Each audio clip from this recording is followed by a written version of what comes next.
The Pan-South African Language Board says it has noted with concern comments made by South African-born actress Charlize Theron. Theron made comments about the Afrikaans language as dying out and not very useful and only spoken by 44 people. There has now been a mixed reaction on social media following the comments. PANSALB says the comments are inaccurate and misleading. According to Stats SA's community survey of 2018, Afrikaans is the third most spoken language in the country, making up 12.2% of the population.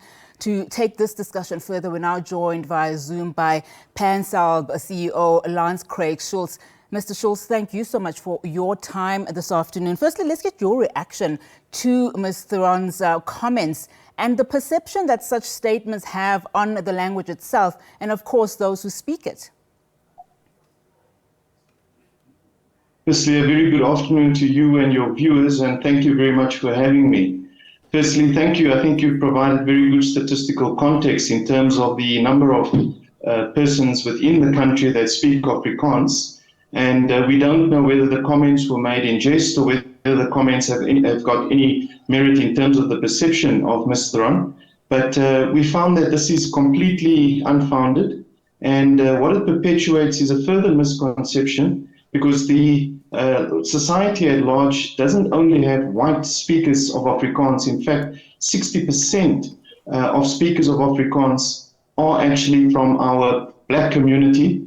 And we find that this actually has undermined a lot of the good work that is being done to ensure that we promote, protect and preserve all of our languages, which includes Afrikaans as well. So this for us came as a very unnerving position that had been presented by this particular person. Well, to your point, while Afrikaans itself is spoken, as you say, across all races, some do argue, though, that it still has a negative, history, as it was used to a certain extent as a symbol of oppression, during apartheid South Africa. Do you feel that that post-democracy, there's still work that needs to be done to change how some still view this particular language? Thank you very much, and I think it's a very valid question. Societal discourse plays itself out in very many forms, and language is often at the root of a lot of economic issues, particularly where people want to get access to resources. People want to ensure also that they promote their particular languages, particularly for their children and generations to come. So what is more concerning is the fact that this is one of our 11 official languages that is protected and enjoys that parity of esteem in our constitution. And secondly, I think it's important to also note that what we would want to do is ensure that all of the languages also gets to the level of maturity, in which case Afrikaans has certainly enjoyed that over many years. The fact that it has got some colonial roots, I think we need to also appreciate the fact that Afrikaans in its very nature, if we look at it in terms of the construct, has actually taken a semblance not only of Afrikaner roots, but actually from Khoi. It took also from Creole people that came in, and these are all people that blended and formed our language as it is today. So I don't think that it is correct to stigmatize a particular language purely because of the colonial past that we have had to endure. I mean, if Twitter is a measure of how we can, just look at how people have been reacting, and I said earlier, there's been a mixed reaction. Do you think then that it is necessary, particularly for yourselves as the board, to have some form of drive, not only for, Afrikaans language, but for many of the 11 official languages that are spoken in this country, in terms of just going in depth, in terms of the importance of these languages and the work that still needs to be done in terms of, just making sure that we preserve them?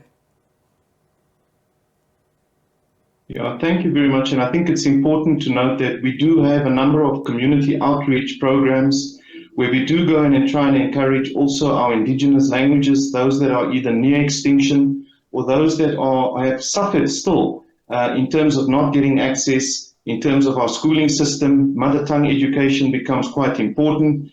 And what we are trying to do is to ask society at large, this doesn't only become the work of PANSALB. This becomes a social compact with the private sector, the public sector. I would value the work that the media would play also, to ensure that we start educating our people with the importance and the significance of our languages, which I must emphasize also includes South African Sign Language as our soon-to-be promulgated language that will get that recognition in our constitution. How important would it be for you that Charlize Theron, I mean, you don't know to what extent, her words meant, as you said, you're not sure if they were meant in jest. How important would it be for her to then apologize and take cognizance of her words? Well, we've also been monitoring the media space, and we have seen that she has become somewhat contrite in respect of the remarks. We would hope that she would make a public statement, more so that she is quite an important public figure, and to use that public persona to come out and to recognize, based on the information which she certainly now has at her disposal, and to provide, we will always have a little bit of societal discourse, but to provide some direction into the misinterpretation and the incorrectness of the statements that have been made. All right, let's leave it there. Thank you so much for your time this afternoon.